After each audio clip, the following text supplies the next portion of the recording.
Hey friends, today I want to talk about some serious problems in science fiction movies.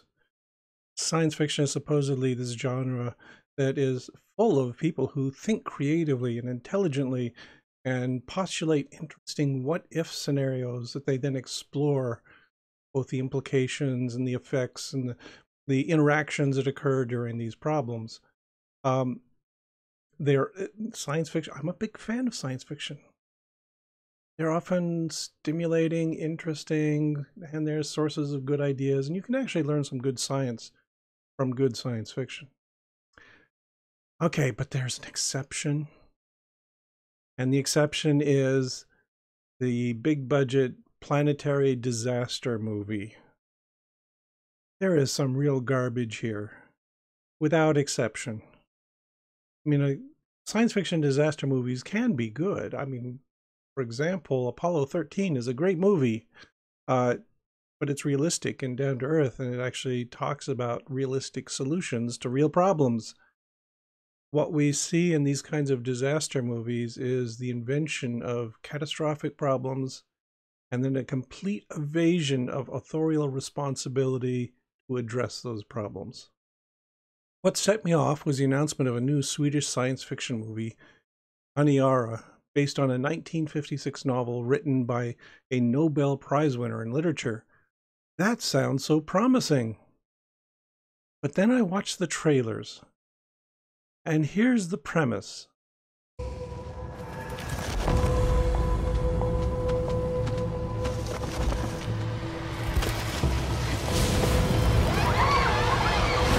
So a handsome woman goes skinny dipping in a pond in the wilderness, and next thing you know, birds are exploding in the sky and a fire breaks out.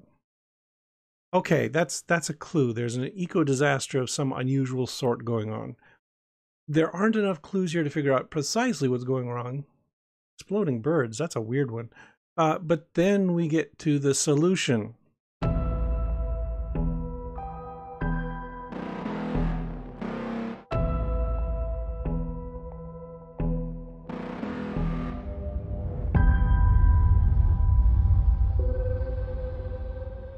When Earth ends, we must find a new home.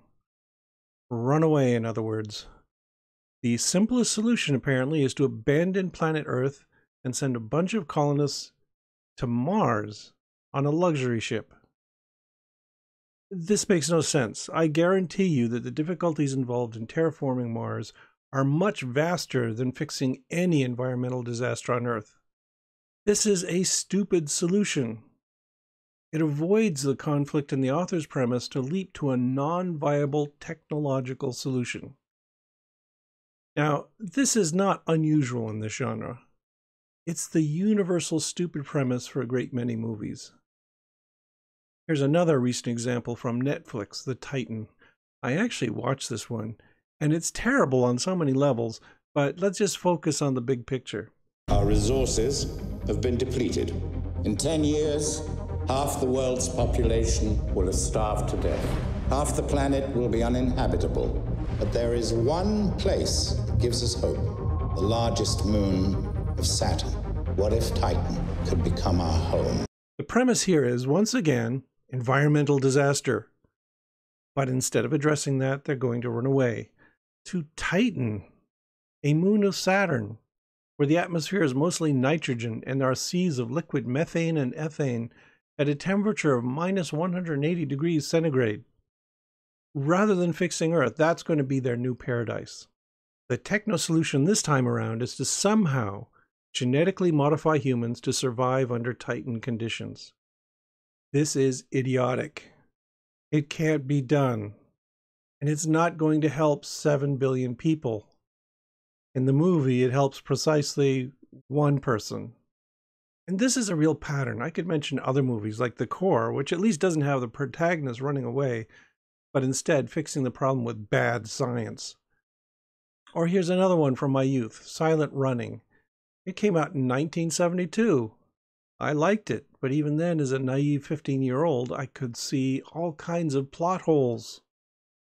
In this one, another environmental disaster. Everything is getting paved over by greedy humans. The solution?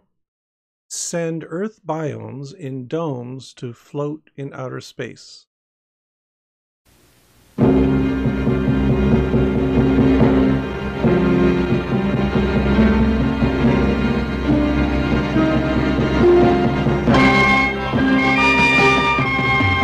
space convoy on a strange voyage, carrying a rare cargo. The forests, the plants, the growing things doomed to extinction on Earth. We have just received orders to abandon and nuclear destruct all the forests and return our ships to commercial service. And we're going home! Spoiler. Can I spoil a 45-year-old movie now? The hero refuses to nuke the domes and instead cuts them loose to be tended by robots, which leaves one wondering why they didn't just do that in the first place. Although, really, those tiny domes were not sufficient to maintain a healthy ecosystem. It has good intentions, but it's total nonsense. Let's go back further to 1951. George Pal's When Worlds Collide. In this one, the premise isn't an environmental disaster, it's more cosmic than that. A wandering star and its attendant planets are going to pass through our solar system and destroy the Earth. This one is kind of hilarious in its bad science. There is a specific hour when this star's approach is going to have catastrophic effects, like a switch being flipped. The approach of Zyra. The silence, an eerie foretelling of the destruction to come at 1 o'clock. The hour of doom.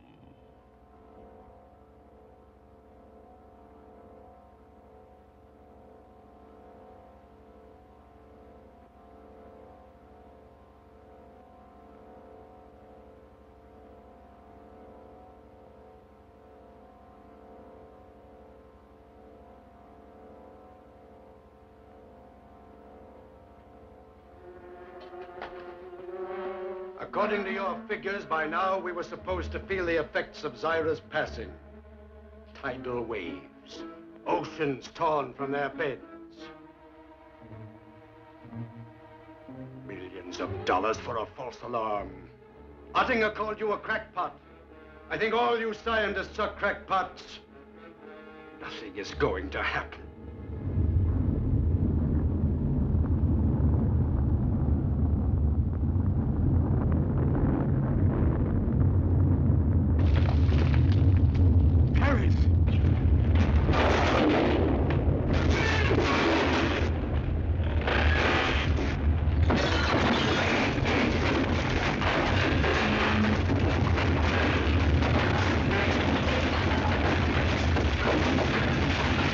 I have to admit, I love that politician freaking out with denialist ranting when doom is less than a minute late.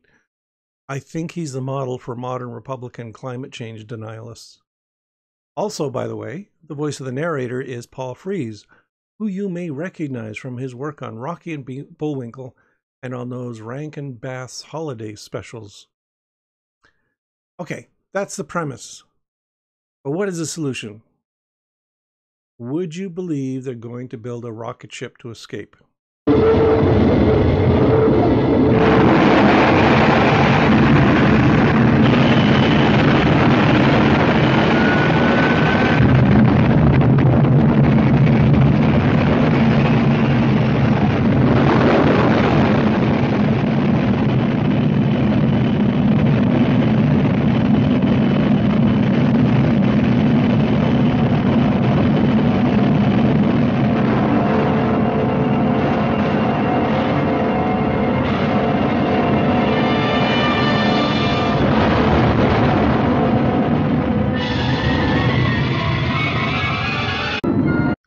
Yeah, right. They're going to launch 40 people to colonize another planet that orbits this invading star, which somehow is going to be totally unaffected by this event and is actually paradisial when they land.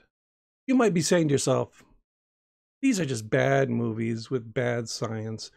Who cares? But here's what really bothers me.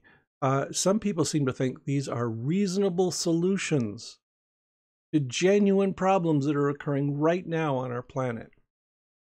So, for example, Stephen Hawking. Really smart guy, right? But look what he says. We need to colonize another planet.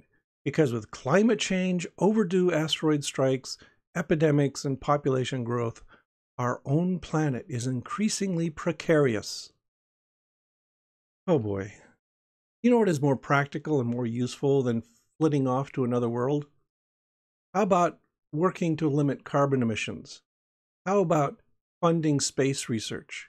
How about funding medical research and providing better health care? How about educating people and providing family planning? We can do those things. We can't colonize another world. Imagine a science fiction story that talked about a world where all those things happened. Unbelievable, I know. But let's go back to imagining giant colony ships flying to Mars, where we quickly grow potatoes in our own poop and thrive. I would think that a movie about actually confronting climate disaster, environmental disaster, would be entertaining, interesting, and productive. So Hollywood, Netflix, go make those. Okay, here's another example, though. Here's Elon Musk. We need a self-sustaining base on Mars because it's far enough away from Earth that in the event of a war, it's more likely to survive than a moon base. Hey, I've got a brilliant idea. Let's work to limit nuclear arms and prevent a world-destroying nuclear war. Sounds easier than building a colony on Mars. Probably a lot cheaper, too. And it would save a lot more lives. And this is what bothers me. Science fiction should be a medium where we intelligently explore the implications and consequences of our scientific and technological advances, where we should discuss seriously how are we going to address these sort of things. And as usual, people will make the excuse, well, no, science fiction is actually about human drama and human conflict. And I agree. Just like those bumpy-headed aliens on Star Trek, sure, that's fine if you're exploring social ideas. But these are movies where they avoid the sociological problems. And those would be much more stimulating and more interesting to pursue. But instead, we get these bizarre stories that suggest that we're going to solve everything with rocket ships. I don't know who that benefits. The aerospace industry, maybe? But it's certainly not a reasonable solution to human problems. So, let's change that. Can anyone recommend good movies that explore actual environmental solutions to environmental problems? Because when you look out at science fiction universe, it's a gigantic wasteland where they do not even consider those. And these movies are just a symptom of a deeper problem. Okay. Thanks, everyone. We'll talk to you later.